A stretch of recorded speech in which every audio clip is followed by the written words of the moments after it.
দারিদ্র্য কখনো মানুষকে থেমে রাখতে পারে না। ঘরে বিদ্যুৎ ছিল না, এমনকি সচ্ছলতার নিশ্চয়তা। তবুও কখনো কুপি, কখনো বা পড়াশোনা করেছেন হারিকেনের আলোয়। এমন পড়ুয়া ছেলের সাফল্য দেখতে যে মানুষটি সবচেয়ে বেশি অপেক্ষায় ছিলেন, আজ আর তিনি পৃথিবীতে নেই। কিন্তু থেমে না গিয়ে সাফল্যের অনন্য নজির গড়েছেন তার ছেলে।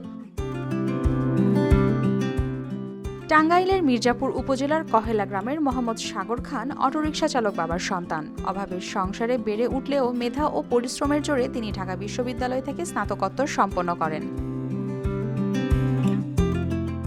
প্রায় বছরখানেক আগে একটি বেসরকারি ব্যাংকে চাকরি পেলেও মাত্র 9 দিনের মাথায় মাকে হারান। সেই শোক নিয়েই অংশ নেন বিসিএস পরীক্ষায়। এরপর 46তম বিসিএস এ তথ্য ক্যাডারে সুপারিশপ্রাপ্ত হওয়ার পরও থেমে থাকেননি। কারণ তার মায়ের স্বপ্ন ছিল ছেলেকে প্রশাসন ক্যাডারে দেখার, যা পূরণ করতে 47তমতে সুপারিশপ্রাপ্ত হয়েছেন সাগর। যে আমার এই ঢাকা বিশ্ববিদ্যালয়ের মতো জায়গা থেকে পড়াশোনা করতে পেরেছি, এটা হচ্ছে সে আমার অদম্য ইচ্ছাশক্তি। এবং এই যে নিজেকে, নিজের পরিবারকে দারিদ্র্য থেকে বের করে এবং মানুষের জন্য কিছু করার যে তাড়না, সেটা থেকে এটা হয়েছে। আমি আজকে যেখানে আছি, এটার যদি একক কৃতিত্ব কাউকে দিতে হয়, সেটা আমার মাকে।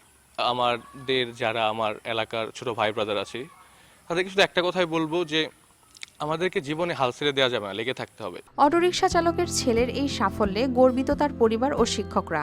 আমার ভালো লাগছে।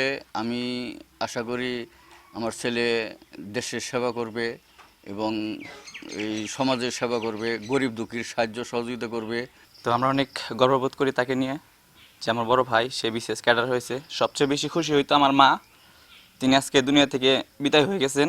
আজকে তার 1 বছর পূর্ণ হয়েছে। তিনি থাকলে সবচেয়ে বেশি খুশি হতো। দারিদ্র্য আর প্রতিকূলতাকে হার মানানো সাগরের গল্প যেন নতুন প্রজন্মকে মনে করিয়ে দেয়, স্বপ্ন দেখতে বড় পরিচয় নয়, প্রয়োজন অদম্য ইচ্ছাশক্তি ও কঠোর পরিশ্রমের। News desk, RTV।